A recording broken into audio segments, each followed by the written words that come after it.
Hey kids, welcome back. We're continuing our Month of Frazier. We're moving on from 13 Moons, and we are going into the Nightwoods. The Nightwoods is more of a thriller. It's a little bit different than what you've seen from Charles Frazier. It's still historical fiction because it's set in the 50s, 60s, somewhere in that time period, but it's definitely a little bit different than what you'd be used to, especially if you were reading them in order. You know, Cold Mountain was set in the Civil War, Appalachia. 13 Moons was set kind of in that same time period, a time period spanning through the Civil War and past it.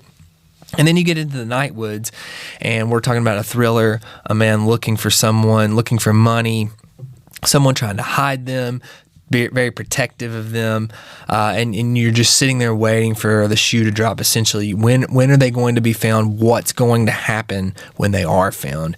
And this was a little bit different than, like I said, the last two of his novels, but I really enjoyed it. It's one of my favorite Fraziers.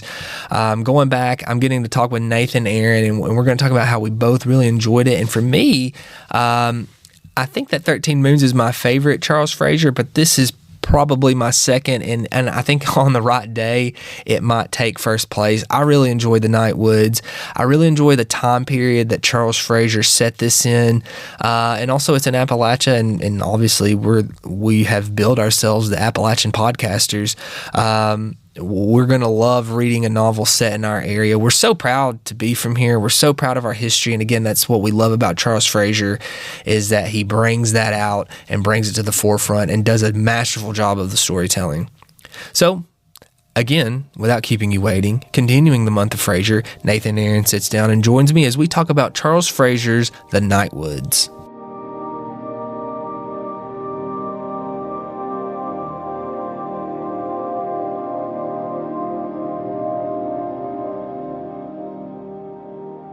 So did you like Nightwoods when you read it? I did. Yeah. What'd you like about it? I am more of a, I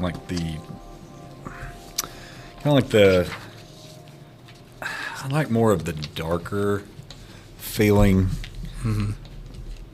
like stories. Like it doesn't have to have like a happy, wrapped up in a bow ending. Yeah. And so I think that was why I liked it, and it had,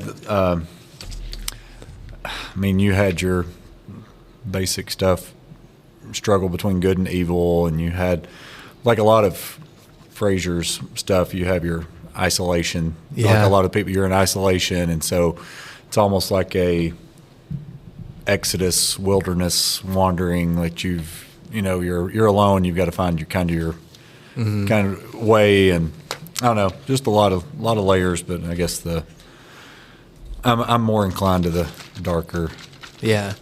I do think it's like the closest to a thriller that Frazier's done, because you had Bud, her brother-in-law. Mm-hmm. Yeah, he was slowly inching closer. That's what I put on here. I think you knew that Bud was going to find them. It was just a matter of when and how was he going to find them.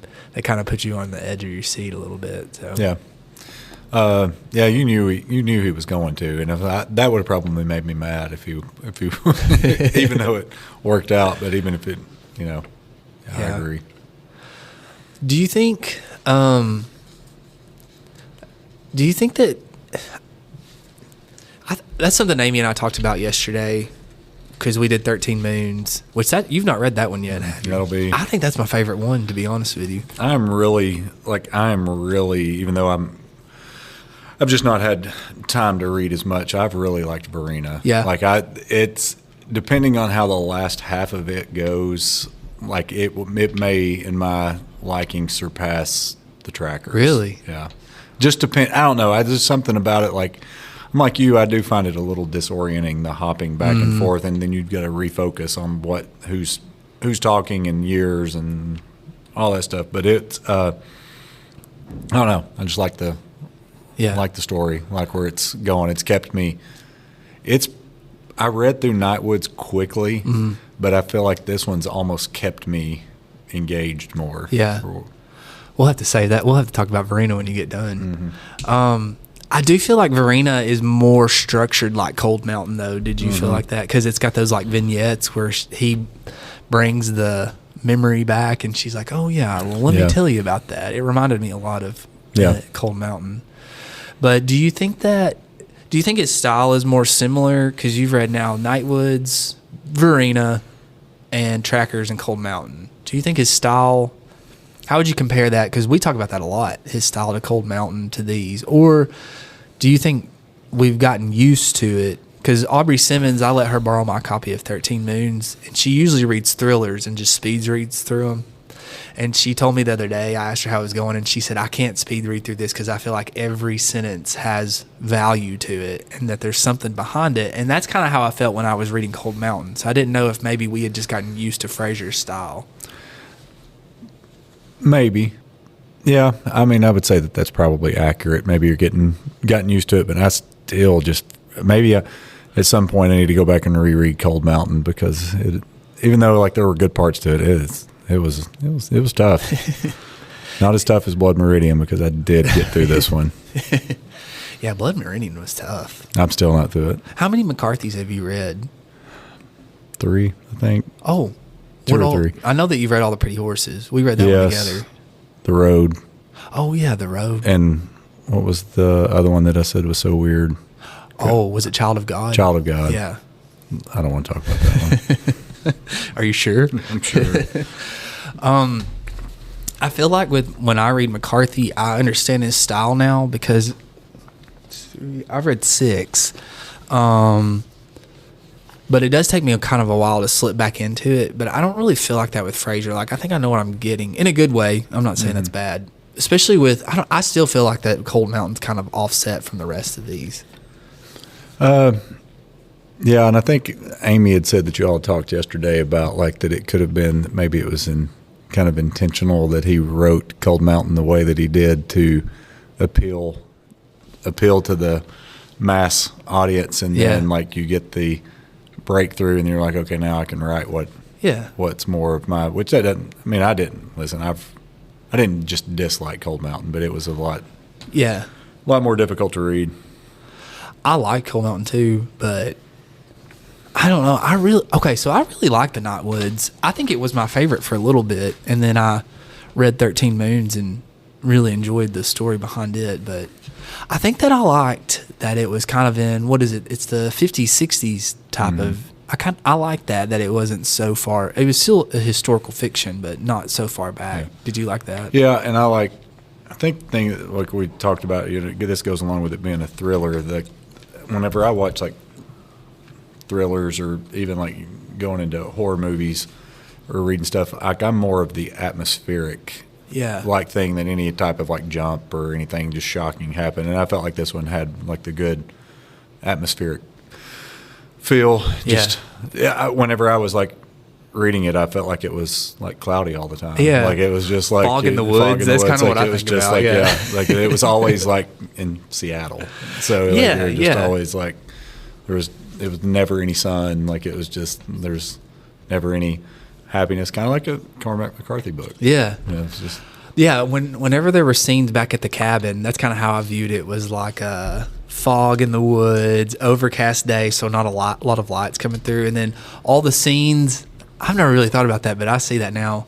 All the scenes like in town, it was either nighttime or overcast. Yeah, it did have kind of a presence to it. Well, and it gave like an uneasiness, like you just kind of, and I guess that plays on the thriller aspect, like that you just didn't know what was really going to happen, and that's not, you've not really had, or I had not had that experience reading any of his previous. Yeah, I don't think so either. I do think though, like, we knew that Bud was going to get there, but it's like we were saying, the thrilling part of it was, how was he going to find them? When was he going to find them? And then what was he going to do when he did find them? Because, I mean, it's literary, so like you were saying, I don't think it was out of the question to think that this could end with someone in the family being killed. Mm-hmm. So I do think that was keeping, I know, me on the edge of my seat about it. Because didn't he kill her stepdad, the sheriff? Yes. Yeah. And when he did that, that's kind of when I thought, okay, this might turn bad for them. Yeah. Yeah. I mean, I agree. I would have been shocked kind of knowing, like, even though it wasn't like a real like cookie cutter ending, I would have been kind of shocked that it would have been if he'd have killed the two kids. Yeah. Like that would have probably been a little hard to do. A little hard to do there. So, So I feel like now that you've read Verena too, I feel like that there's like this theme that Frazier has in all of his books, because you've got Inman trying to get back to Ada. In 13 Moons, he's got Claire. Will Cooper has Claire that he's trying to, I guess, secure. Then in the Nightwoods, Stubblefield has did you say Luce or Lucy? I was guessing Lucy. That's what I was guessing too. Yeah. I've not looked was that it up. Lucinda? Was that what it was short for? I think so. Lucille? Yeah, I can't something remember. like I'd have that, to go yeah. back, but it was short for something. Yeah. So I was guessing that it would have to be Lucy. Yeah. Stubblefield, I think, definitely had feelings for Lucy, but she was so, because of her past, was so standoffish. So he was just like constantly on this journey to try to, and I felt like it was just like Out of reach. Just always just right. yeah. We're almost there. Yeah. And then Verena, have you gotten to where she, I don't know if it's Jefferson Davis's Secretary of State or something like that, but she's got a relationship with one of the cabinet members. Yes. And everybody can kind of tell, like, they love each other, but it's that antebellum attitude of we can't do anything about it. Yeah. So that's about where I'm at. Yeah. What do you think about that? Which part? Just how he's. Do you think that was intentional? That all these stories have kind of this same, I guess, connection to it? I mean, I guess that would be. I mean, obviously, that's something that speaks to him, and like I think I was talking to Amy about this earlier. Is just how like strong his. Wonder what it like inspires him. And I know this is kind of off topic. Like he writes some really strong female characters, like in everything. Yeah. I mean that I've read up to this point, minus 13 Moons, which we'll get to, but like it's strong. Yeah. Well, his Frazier's own back history, his wife encouraged him to quit his job as a professor to pursue writing, which I feel like would take a pretty strong woman to do that. So I wonder if he's modeled a lot of them off of his own wife. Well, the one thing you like see to get back on the love thing is that you see that it's not like none of it's simplistic. Yeah. Like everything's complex, which is like so much when you read like books, like you read them for like an escape to everything's different than how your life is or like something like that. So this was more, let's say, realistic. Yeah. Of how like relationships, like how human connection and how like things evolve and progress as opposed to just like, oh yeah, we're meeting, Stubblefield and Lucy, love at first sight. Like, it wasn't like magic. Like, it reminds me of when he thought he saw her in that window when he was driving, and it was just that mannequin. No, I do. That's what I was telling Amy about the relationship between Will and Claire in 13 Moons was, I think that we've all had that relationship where we had that person that we, I guess, desired, and we thought that everything was good, and they were just outside of our grasp. And also, I think maybe a lot of us can say there's been that person that, I think that Lucy had feelings for Stubblefield as well, but she definitely had walls up, So I think, which is realistic of what if you've been through trauma or anything like that, hurt, you're going to put those up. Yeah. Did you like Stubblefield? I did. I think I did too. Yeah. You were talking about strong female characters. I feel like his male protagonists are kind of strong people agree. too. Yeah. But I feel like that would be difficult. Like I would find it hard if I would never be able to write anything, but I would find it difficult writing from a female perspective. Yeah. Well, that's also like a dangerous line for a male author to do too. If you make her very weak, you could find yourself in a bad spot there. Sleeping on the couch. Or out of a job. Yeah. I want to stick with Stubblefield. I know I got that on here, but do you feel like he compares to Inman and Val a little bit? Because we talked about how, I mean, they're all on a journey, aren't they? For, I guess, love to an extent. She didn't get that. What would you say drives like Inman and? I think Inman Do you think Inman is in love, or do you think that it's that old mindset of, I think I might be in love and there are other suitors out there? Do you know what I mean? I need to hurry up and get back to her. Yeah. I do think that they loved each other, but I might be peaking. Yeah. I might miss out on that. Yeah, I may have peaked. Yeah. Fear of missing out, FOMO. Val, I think Val was in love with, I can't remember her name, in the trackers. Yeah. I think that that's the whole reason he went on that journey, was he wanted to find her and maybe see what happened when he got to her. Yeah. What about, like, what do you say that Stubblefield's motivation is? Or, like, his... That's a good... What do you think? I feel like there's a little bit of difference, like, Yeah. there. I don't know. There's something about, like, this one. Like I said, it kind of goes back into the dark side of it. Like, he's obviously... Stubblefield's his character's had a past as well. And so feel like maybe a little bit of a little more destructive, maybe, to a certain extent. Yeah. Like, represents, like, the darker side of, like, human nature. It was. I feel like Stubblefield was almost out of curiosity too, a little bit, don't you? Or I don't know. He was almost enamored with her. Like, she's so intriguing and so interesting. And she seemed so distant from him. It's like you want what you can't. Yeah, you want what you can't have. Which I think we can all relate to that. Yeah, especially us when we were young bucks. Yeah. But I still think that they're all kind of similar characters. Not that it's bad writing. Yeah. That's not what I'm saying. But I think that there's, like, some serious similarities between all of them. So I agree. Which one do you like the best? I think I like Stubblefield the best. Yeah, that one I would like to freshen up on the trackers and more about Val, but I would say Stubblefield may be more of a recency bias. But I did like Charlie though, because I think he was very sympathetic. He was like a tragic character, you know. Will Cooper is like a tragic character. Like, nothing really works out for him. He has all these like big ideas and he has this love that he wants and it doesn't work out. I don't know. I like that though.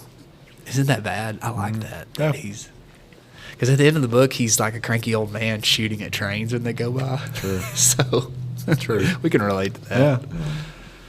It's real. Where would you? Okay, how would you rank them? Just off the top of your head. I know right now, depending on how Verena ends, it would be 1 Trackers, Nightwoods, Cold Mountain.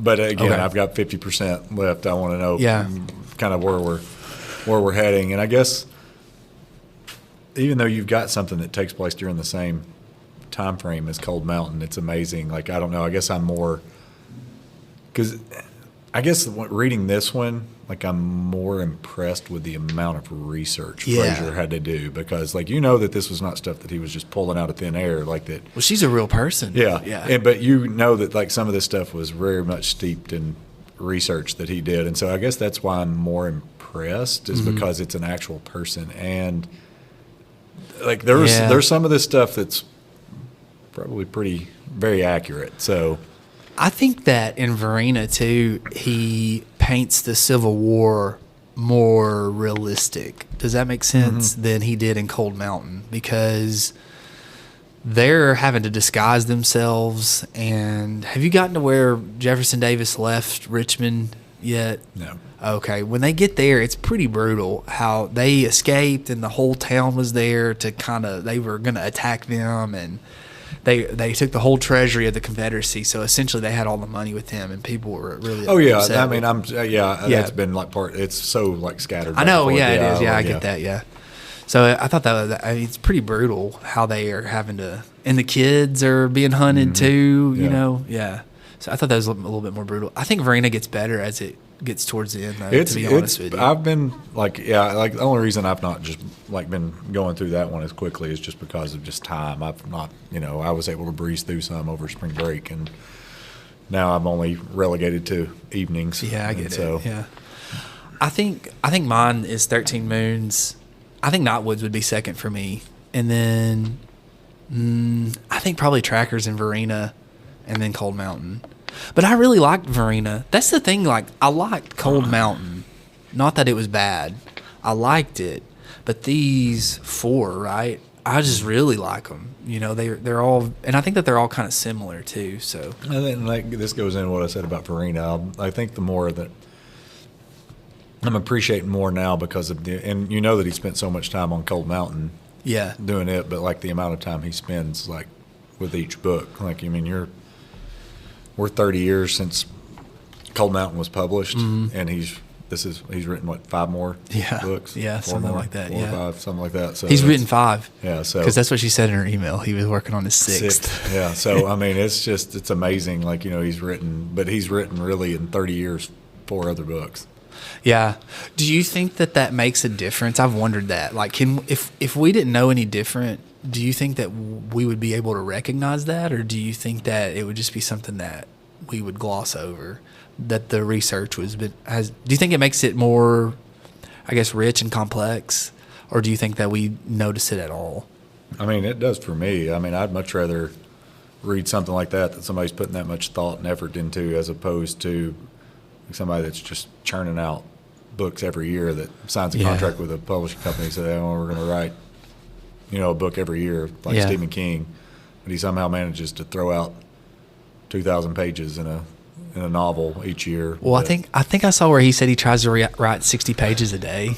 Can you imagine doing that? Which there's something to be said about that level, like that you're able to do that. Yeah. But I don't know. It still doesn't make me like to read it. I think I'm going to read The Stand this summer. Do you want to read it? I tried that during COVID. Oh, did you? Okay. And got bogged. I read the cut that's like I don't remember which one it is, but I have it. I mean, I'd be willing to try to get through it. It's there's no way that 5 years later, and I'm not kidding, I was over halfway through it. There's no way that I could get. There's no way that I could pick back up, no way I could pick back up from where I was and know anything that would happen. I mean, that's been 5 years ago. I told Crockett for summer for this show, I was thinking about doing like a big summer read for us 3 to do and then talk about it maybe in August. But I was thinking maybe because he's been dying for me to read The Stand. For both of us, really, And I thought, well, that's a huge book, so that might be a good one to do. And he brought me a copy the next day I mentioned it. So, but I told him, I wonder if we could read like 300 pages and then talk about it and then maybe That'd move be on. A lot. And, yeah. 1,100 pages for I know. I don't know if I can do it. There's a lot. Yeah. There's a lot. And you know what? Never been well adapted into a TV show. Yeah. He seems to like the TV show, though. Hey, Crockett, didn't get great reviews. I didn't watch it. Apparently that's what turned him on to reading it, was the show. So, I don't know. I've not seen it. I haven't either.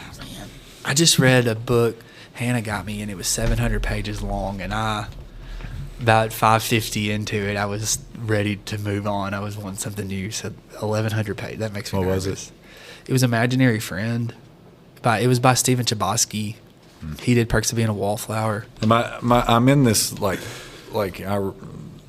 Frazier, and I'm wanting to read the 2 that you got me. I think I almost started reading that one over. What was it? The Landbreakers. I almost started reading that one, and then I had something. I was flipping through my Kindle, and I saw it's Nightwoods. Just for whatever reason, you'll have a book forever, and then you'll see it. And I'll just read that one. And so that one's the one that jumped out at me, and so then I got into Farina. Now you're in a Frazier tunnel. Yeah, so I may take a break and go somewhere else because I do want to read Lord of the Rings this year. Oh yeah, I read The Hobbit. How was that? I liked it. Yeah, it was entertaining. It too. Yeah. Have you seen I'm sure you've seen the movies. I have not. Oh, you've not? Oh, okay. I have not, because they were able to drag a 200-page book into 3-hour movies. Oh, The Hobbit. I didn't like the Hobbit movies. Yeah, I've seen the Lord of the Rings movies, but it was literally when they came out. Yeah. So I mean, I couldn't even begin to tell you much of what took place. I like the books. I like the books a lot. I think I prefer the Lord of the Rings movies to the books, though, just because the pacing's a little bit different. It makes a little bit more sense, I guess, to my head. But yeah, I'd watched the Hobbit trilogy, and then I read the Hobbit. And then I went back and watched it, and I was so upset after I had done that, because it was just, I don't know how else to say it, is like bastardized. You know, I couldn't believe that they had done some of the stuff they did. Yeah. I went down a rabbit hole of like the C.S. Lewis, J.R.R. Tolkien, like friendship, and that was. I saw where you read that book. That was interesting. Well, and it was like a graphic novel, like that was adapted from a guy that does that. He did one on Bonhoeffer as well, and he's done another one. But for some reason, it was like on sale on my Kindle, and I'd seen it in print in a store, and I was like, well, I'm just gonna get that. It was like 99 cents or $1.99. I was like, I'm gonna read it because on those Kindles, like the graphic stuff's pretty good, like because you can zoom and like stuff. So it was, but it was interesting. And then I'd read some other things about it, and so it was interesting their friendship.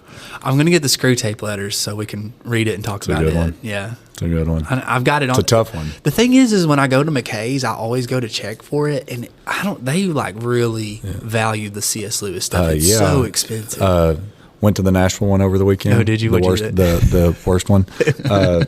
They're proud of their stuff down there. They are, yeah. So I got one thing I'll get like for like people is I'll try to find is the John Irving's Prayer for O&E. Oh, yeah. And so back around Christmas, with some of the kids that we help with like a scholarship down at Freed Hardeman, I got them that book as part of a Christmas present, and they had it at the Knoxville McKay's, the best one. And I'm not kidding, I think I bought 10 or 12 copies, and all of them were $1 a piece. Really? And they were in like pretty good shape. Even the older copies of it were in good shape, like they were hardback and stuff like that. They had that many at the one in Nashville because I was like, I'm going to get some more just to have on hand to like do that. All of them were $7.50 a piece. And so Knoxville is the best one. Sticker shock. Man. That was sticker shock. Yeah. I mean, that was just 3 months ago. Yeah. And I got them for $1 a piece. And it wasn't like they were, I mean, I wiped them out. Well, maybe that's why they raised the price. They were like, hey, somebody's buying all these John Irving books. No, I saw the John Irving section because a book I came across at Nashville kind of caught my eye, but it was like that. It was like $7 or $8, so I didn't get it. I've not read any of his other stuff. None of it interests me. I can't remember what this one was called. It was something about, it was set in Mexico. That's all I can remember, and that seemed like somewhere I'd like to travel to, I guess, in my head. So, I think that I typically find better books in Knoxville. It's true. I just like the city of Nashville better. I like the vibe of Nashville. I used to. Yeah, it's changed. My grandma was in the hospital there for about 8 months, and so when we would live there from like Friday night to Sunday night. We'd come back home to go to school, and then after school Friday we'd go down there. So I think that's one reason I have like a love affair with Nashville, is because for a little while it was like my second home. But yeah, so you say that. I bought Crockett Trackers at the Nashville McKay's. I bought it for $6. It was a paperback, and it was a hardback at Knoxville was $1. I'm telling you, I walked in. My son-in-law. We went to Freed Hardeman this weekend to see some of the kids on the scholarship, and we went and watched their boys and girls basketball teams play in the first round of the NAIA national tournament because they both got to host the first 2 rounds. And so we swung back by to watch the son-in-law. Like, we just went to church with he and Alex, and then we were going to go eat afterwards. But we had to wait on them to get done, and so we went on to McKay's, and he said, "Beware of sticker shock." Oh yeah. So he knew. Well, I'm just going to say that they know the value of entertainment because it's an entertainment city. Obviously not. Did you see the pinnacle of Christian education is in the first round of the NCAA tournament? And going to get massacred. No, I've got them going to the Sweet 16. That's not real. Yeah, they're going to beat Ole Miss. They're not beating. Who do they play first round? State. They're not doing that. Yeah, they will. I'm going to turn on class if you want to come watch it. We've already had a couple of. Creighton's already busted. That's not real. But a little bit. I mean, I wouldn't have had Louisville going past the next game anyway. See, I got in one of my brackets. I have them beating Auburn. Yeah. Because I don't think Auburn's going to make it. That 1-8-9 game that could beat somebody, it beat a 1 seed, I think, is Gonzaga. Yeah. Maybe UConn, but I don't think UConn's that good. No, but I think Gonzaga is. I saw an article that had the top 6 picks for the national championship, And Duke and Florida were first, which that's every bracket I've done so far, it's come to Duke.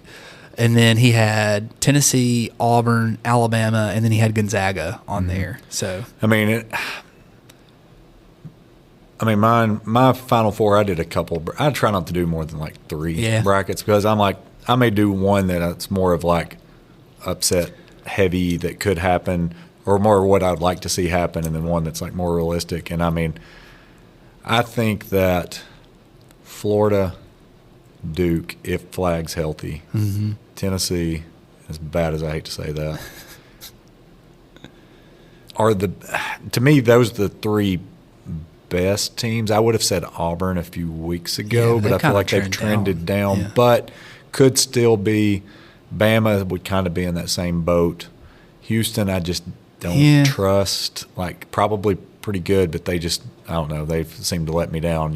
It's like betting on Purdue. You don't do it. But I feel like Tennessee is that way this year too.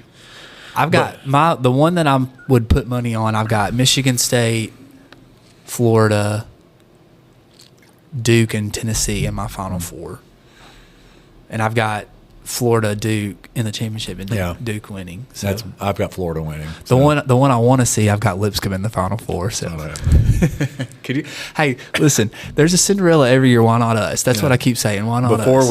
Before we get back to the stuff, here's what we've got going on right now.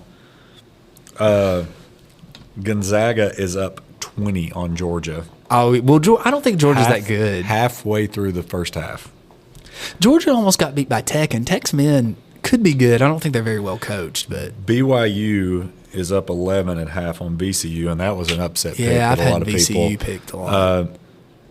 Here's the not super shocked. I'm shocked that it's this bad. With 9 minutes to go in the second half, McNeese is up 48-29 on Clemson. Clemson has scored 29 points in 30 minutes. Oh, man. That's a bracket buster right there. 30. Now, I picked McNeese in a lot of mine. Oh, did you really? I did not have Clemson. Oh, really? And so, because, that's one they talked. Will Wade, he's about to take the NC State job. Okay. They coached at LSU. They got into trouble when you gave improper benefits, but now you can just do it whatever. Nobody cares. It was just a – but – yeah, that's a big one. Dang, I have Clemson going pretty far in most of mine. Man, I did not. This is I've never watched more college basketball in my life than I did this year. But Hollis has really gotten into it. So, and we had season tickets to Tech, and that was a lot of fun. Did you keep up with the Tech women? They were good, or they are good. They're still in it. Yeah, they got to play South Carolina. Not much. It's fun. Listen, I went down and watched Freed play. And I thought I was a pretty good high school player, but I'm not sure that I could play there now. Really? Yeah. Just that caliber of athlete? It's ridiculous. I could. There's one kid that reminds me of myself, except for he's left-handed. And it's a different world, man. I'm just telling you. I just don't think. I know, yeah. I don't think people understand the number of like good players that there are now. Well, also the level you have to be at to play at that level. Even for me being a JUCO guy, I played guys who are getting drafted left and right. I don't think people realize how good you have to be to get to any collegiate level. Yeah. And like they think, around here that everybody's. I know. Everybody's. This place is an anomaly. But if I played in high school in Sparta, I would be the best player on the team, I think, now. But comparative to the rest, I'll probably have to edit this out. Comparative to the rest of the area, though, like I threw mid to low 80s. That was like decently fast when we were in high school. Now you need to leave this in. Don't edit this out. Okay. This is good stuff. These guys now are throwing like high 90s, or I'm sorry, not high 90s, high 80s, low 90s. That's normal, The year that I coached here, I had 2 guys that were throwing 90, 91. That was my 1-2, so I couldn't compete with that for sure. But yeah, it's I don't know. It was eye-opening. Yeah, I get it. Yeah, they're good now. Yeah. But this science is just so different. Yeah. Anyways, so Maddie, we were talking about strong female characters. Does Maddie remind you of Ruby? Because she kind of reminded me of Ruby a little bit. Yeah, very determined, strong-willed, caretaker. Yeah. Strong-willed, yeah. She was willing to like step in and make sure things were done right and taken care of in her own rough way. Yeah, I guess you could say. Yeah, Do you think he has these ideas of characters in his head that he just enjoys going back to, and I'm going to kind of reshape them in these stories a little bit? Probably. I mean, one difference you could say there would be that Maddie was a little more reserved. Yeah. You know, Ruby was, she didn't care. Yeah. She was outspoken. Yeah. Like she was gonna call you out. Yeah. But yeah, I mean, I think that'd be just natural to do, is like you have somebody and you don't want to make it the exact same, but it's easy to fall into that. Yeah. I don't think his writing is formulaic, but I do see a lot of similarities. I wonder what, that would be something I wish we could ask is, when does he know he's got a good idea? You know, when do you know, okay, this will make it, because you know that he's probably thinking of ideas. I like Maddie, though. I thought she was a good character. Yep. Both are survivors. Yeah. You know. Yeah. I saw this quote when I was kind of doing some refresher I put on here. It says, Frazier is very good at the slow and nuanced process by which such emotionally thwarted and justifiably suspicious characters come together, but that meeting always happens against a backdrop of violence and social upheaval. I thought that was really good, because Em and Ada is a civil war. You've got this with like the sexual assault and the murder, and Verena is the Civil War again. Trackers, I don't know. Out west. Yeah, the Depression. Depression, yeah. And then 13 Moons was the removal of the Cherokee. Yeah. So I like it. I told Amy that John Ely, I gave you that book, The Landbreakers, which she said she loved stories about people settling in Appalachia, and that's what that is. So I'm going to buy that for her. I still am going to say that Ely's my favorite author, but I read a novella called Train Dreams by Dennis Johnson, and I think you would like it. If you like Frazier stuff, I think Boston you would like Celtics it. point guard? No, a different one.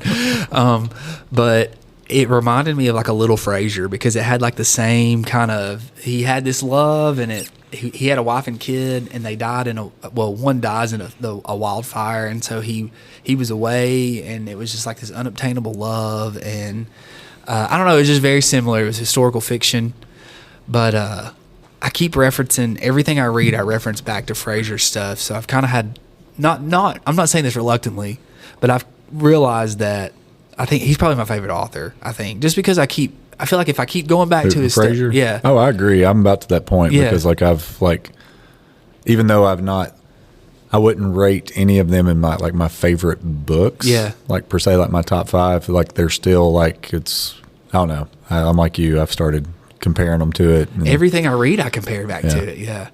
If I passed away and I had to make a list of 20 books that I wanted to make sure whoever got them got, I would probably put all of his books in there. So, I mean, like you said, are they my ultimate favorites? When it's and it's a relatively short stack.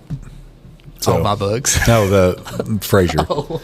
The Frazier. Just the Frazier stack. It's easy to... I'm sure your books you've got more than me, though. I don't know. Like I've got a shelf about like that, but I've got some at home. The one after I read them, I shelve them up here in my office. But right now I've got a pretty good stack, and then of course I've got a bunch on my Kindle too. Yeah. So but I've got a bunch at home that I've got a paper or hardback copy. So when did you really start reading?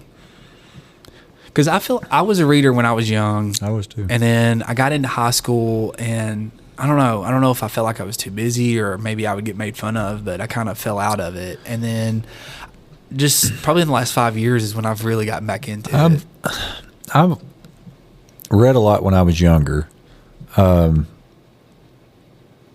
Just like I remember like the book fairs and stuff like that. It was so awesome. And I would get them and I would read them. I had stuff that I would read. High school probably dropped a little bit, but I would still read.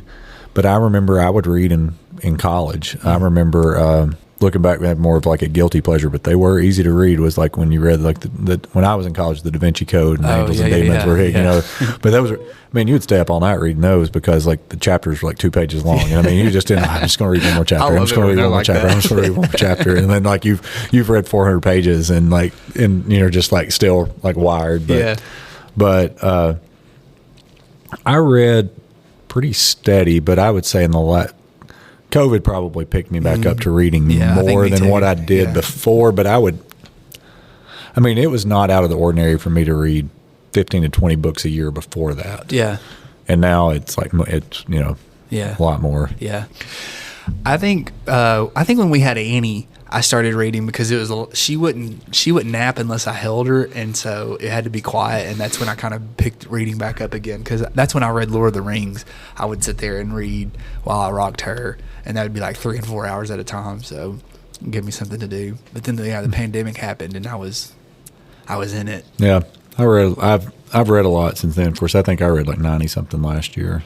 I read 54, I think. So I was proud of myself. And I go back and I'll go through some, I like reading a lot of theological stuff. Yeah. And so I'll go back and forth. Right now I'm in a fiction kick. So I'm reading In Cold Blood right now because I had read 4 fictions in a row, and that's usually I alternate. So I felt like I needed to switch it out. But so far, oh man, Capote's such a good writer. I love it. I can't wait to go home. Not because it's been good. It's been good, but I can't wait to go home and read it because I want to read his writing. It's been so good. He wrote one was like a Christmas memory, like whatever, and that was even for it to be a little short read. That was good. It was good too. So okay, we'll start wrapping this up really quick though. You said you're starting to feel like Frazier's your favorite writer. What do you think makes him different than what we've read, other people we've read? What do you like about it? Maybe the authenticity, I guess, it seems more real. Yeah. Like I said, it's not just ultimately he's an author and he wants to sell books. It's his living, but at the same time, it's realistic. Mm-hmm. It's authentic. There's just a lot of, you see the the desire for human connection and your suffering and your theme of isolation and stuff like that. That's more realistic of what it is, and it's not just happy ending, for the sake of it. So it's not a rom-com. Yeah, I like his prose too. I like the way he writes. Do you know? I'm thinking about Verena. I kind of would laugh sometimes because there were some times where I felt like I was listening to guys on the back porch because he'd be like, says, when he starts a quote, he'd be like, Verena was here. Says yeah. And you've got the dash, that you start the dialogue, which is much better than McCarthy's. Yeah, I do like the dash. Faulkner does that. Yeah. I wonder why they were like, I'm going to do this. That's a question we could ask if we ever get to. All right, 1 to 5 stars on Goodreads. What did you give this?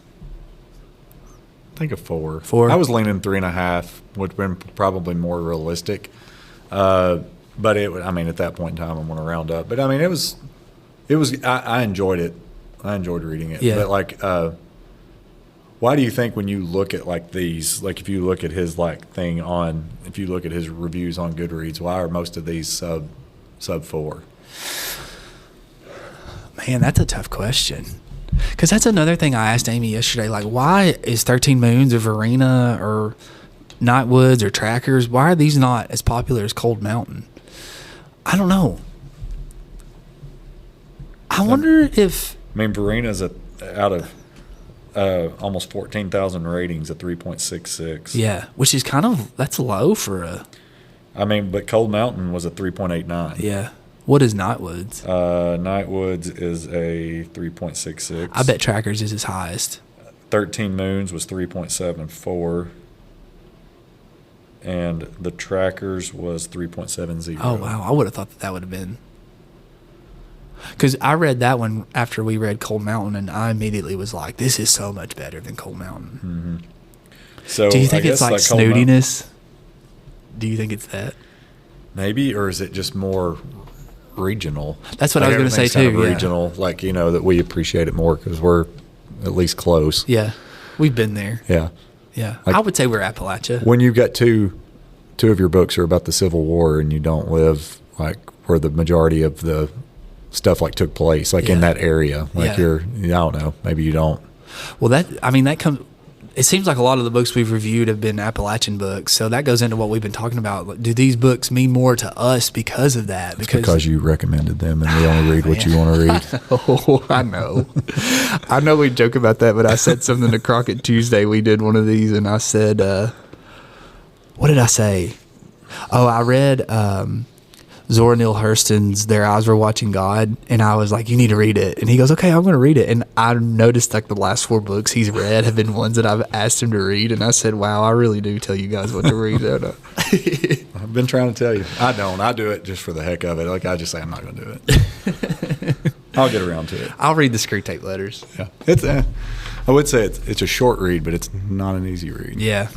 That's how The Abolition of Man was. It was like 90 pages, but it was so dense. I've got a daily, like, kind of like a devotional, but it's a year with C.S. Lewis, and it pulls like excerpts from about all of his stuff, but like it's just like a daily read, and they'll pull like just like paragraphs or maybe a page from like a certain like book. So that's cool. That's it. That's interesting every day. And so you kind of, it's basically you're reading it, but you're not reading it all at once. So he may go from like Miracles to Screw Tape Letters to Mere Christianity to The Abolition of Man. Like he's different. Like usually there's a consecutive days of maybe like multiple Mere Christianity, then he'll go to something. But yeah, I like Mere Christianity a lot. Yeah.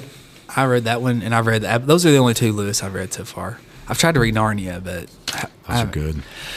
Josh Haston got us, my kids, a set, like a little box set of it, and I've tried to read it with them, but every time we get to the Snow Queen or whatever, they freak out, so I have to stop reading it. You know, like that was a sense of like contention between him and Tolkien. Oh, like really? They were mainly because like Tolkien took so long to write his, like he was very methodical and wanted to do stuff, but Lewis, it was like it came easy to him. And then, you know, he was like a layperson, not like a member of like the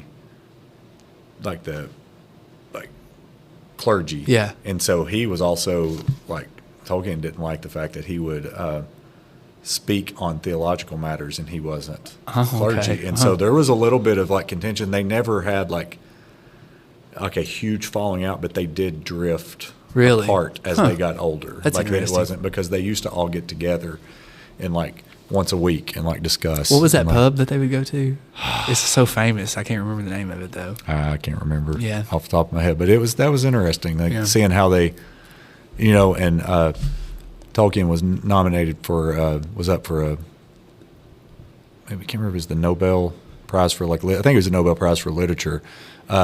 And this was even whenever he and Lewis had drifted apart, and Lewis was the one that had nominated him. Oh, really? And he didn't know. Oh, that's cool. Didn't know that. But like but even they weren't like close during that time. That's cool though. Yeah. 1 to 20, what would you rate Nightwoods? 14. 13, 14. Yeah, I would say 14. Yeah, that's 13, 14. 4 stars for me. 7-ish out of 10. 3.5. Yeah. That's 14. Yeah, I agree with that. Yeah. Okay, I don't think you've not gotten to use my new one yet. Okay, and you can't. Well, I'm going to let you. You can say how much you would pay for it at either one. How much would you pay for the Nightwoods at McKay's? $5.99 plus tax. Is that at Knoxville? It would be $1 in Knoxville. How much? I would read it there. In Nashville, it'd be 10. So I'll go in the happy medium here. So I think I would pay.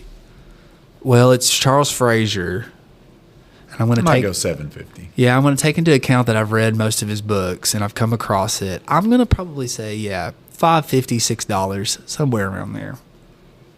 Yeah. Yeah, you don't go. You when you go to McKay's, you've got to go for like the older books. Like if you go something that's been out in the last 2 or 3 years, you're basically paying sticker price. Yeah, I got really down. We went really 2 times close together. Mary Beth took me for Valentine's Day, and then we ended up going again like a couple weeks after that. And I got really down because a lot of the books that I was looking for were cheaper used on Amazon than they were there, and I was just, I don't know, it really upset me because I enjoyed that experience going in there. I do too. It's neat. Like I hadn't been in a while, so it's good. It's good that I don't live next to one. Oh, I know, yeah. And so what's great is literally Jacob and Alex's church is off of Charlotte Pike. Oh, like you really? get off the same exit. So like when you're driving to like Memphis on I-40 and you get off and McKay's right here, you keep going and you turn left, the church is not even a mile on your left. Oh. Like so it's like if we go there, we can go to McKay. So it's a given. So Crockett and I made a plug on one of these episodes for McKay's to come to Cookeville. I don't know. Not big enough? I don't think so. I mean, you're looking at your other cities. Like, I mean, you've got Chattanooga, Knoxville, Nashville. Is it Greensboro? Something like that. Like, it's just that. I just don't think there would. I've always, like, there's been some places that have tried the used books, and it's not. I mean, that walls of books is still there, but like it's okay. I've never been in there. I've been in there. It's okay. Yeah. I bought a few things from there, but it's. Yeah. I remember going into the one that was like across the street, basically. Kind of more across the street from Fuji. That's where the GI Depot is now. Yeah. I remember going in there. And it was, I mean, it's still not as much. But like, listen, every once in a while, the one in Crossville, the bookseller. Yeah. Is it in that shopping center? Yes. And okay, I saw it the other day. It is an enormous inventory. Now, may not be great inventory, but you can find some stuff. Like, I mean, you can find... Listen, one that I've not read yet. It'll probably be a little too weighty, but would be the Alexander Campbell. Like your big ones. But it was a Christian. Can't remember what it was called, but it was like a thing, and I was like, "That's a random find, like at a place like that." And it was an old. Campbell's a Church of Christ guy, yeah. Right? And I mean, Cumberland County's. They're kind of in it. Yeah, so. But it was a random book, and I'm like, okay. Even if I don't read it, because I've glanced through it, and I was like, this is going to be heavy. Yeah, like you're reading 1800s theology. So, are you a Campbell guy or are you a Stone guy? No, I was just wanting to read it. Neither one. Okay, Jesus guy. Jesus, I like that. I just thought it was interesting. Yeah. Cool. Well, thanks for doing this. I'd like to do Verena soon, whenever you get done. Just whatever you want to do, man. Thank you. We're here for you. Well, hey, when this catches on, I'll have to share the wealth. So subscribe. It's all about you. It's yours. It's your podcast.